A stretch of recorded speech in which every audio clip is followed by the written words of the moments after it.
There's a crime on the rise.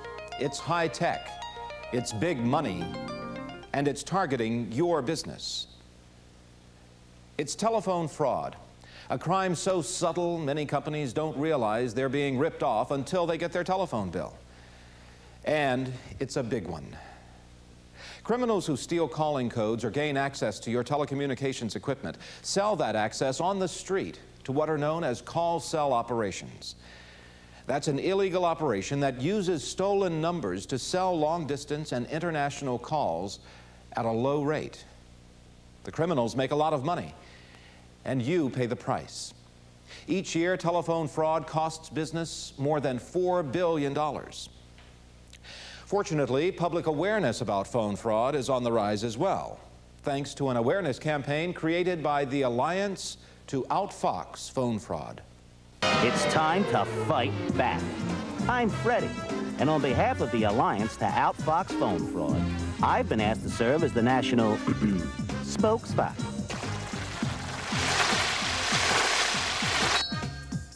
In order to really stop these criminals, we need you to help us.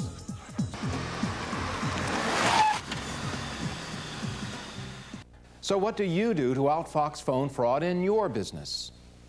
You need to focus on your chain of communications. Think of each employee, each piece of telecommunications equipment, as a link in the chain. Which link is the weakest and most vulnerable to phone fraud?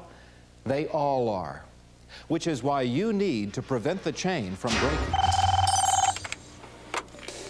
Good afternoon, Business Pros. Pam Strawn, may I help you? Yes, Pam. This is Mr. West, Vice President of Sales. Give me an outside line right away. Mr. West? This is a common type of phone fraud. It's called social engineering. It's where a scam artist calls your business, pretending to be an employee of the company. They may ask for an outside line, a PIN number, or a phone password. Why social engineering? Social because the caller usually sounds casual and convincing. Engineering because they're experts in knowing how to rip you off. Give them what they want, and your next phone bill will tell you just how much you gave away. What can you do to prevent it?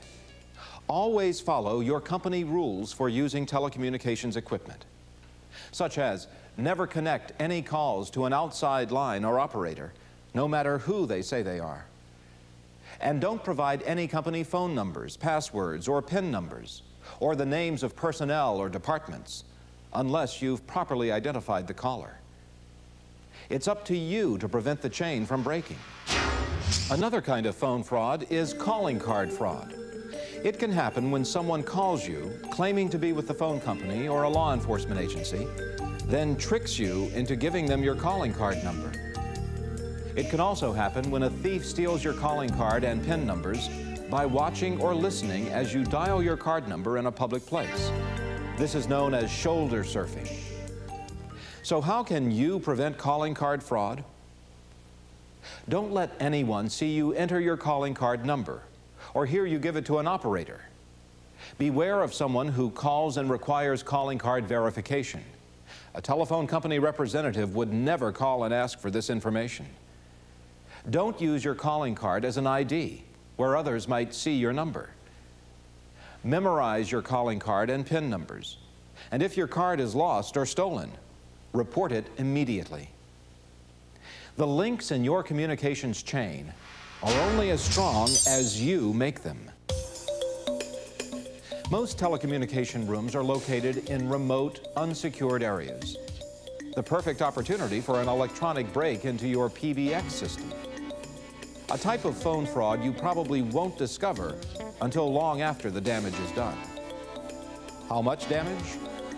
A thief who breaks into your PBX gets access to your lines. The lines are then forwarded to that call cell operation I told you about.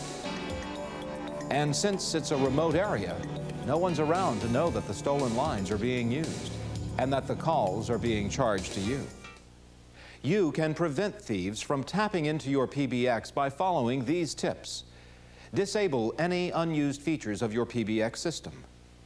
If your PBX has security options, use them. and change all default codes on features such as voicemail and call forwarding. Remember, keep the chain strong. Another way criminals gain access to your communication lines is through clip-on fraud. A thief can break into your switching equipment and clip on to one of your outside lines. If you don't think this kind of phone fraud happens much, think again. It's happening more and more, but you can prevent it. Be aware that clip-on fraud is possible. So report to security any suspicious activity you see near telecommunications equipment. Phone fraud criminals can also strike when you're using your cellular telephone. By using scanning devices, criminals can obtain your electronic serial number, your mobile telephone number, and your PIN code, even if you're just carrying your telephone. See your cellular provider for the latest technology using authentication. To help prevent cellular telephone fraud, review your monthly bill for unfamiliar calls. Never write your mobile number and PIN together as you would in an address book. Clear your PIN from the display panel. If your telephone is stolen, your PIN can be retrieved. Take your telephone with you when you leave your car. Removing the antenna is also a good idea. Report your stolen telephone immediately so that you will not be held accountable for any false charges. Telephone fraud. It's on the rise. It's hitting business hard, ripping off billions, and you could be next. But you can stop telephone fraud before it happens. You can stop it by keeping the chain of communications in your business strong. Be aware. These telephone fraud criminals are sly. But together, we can out-fox them.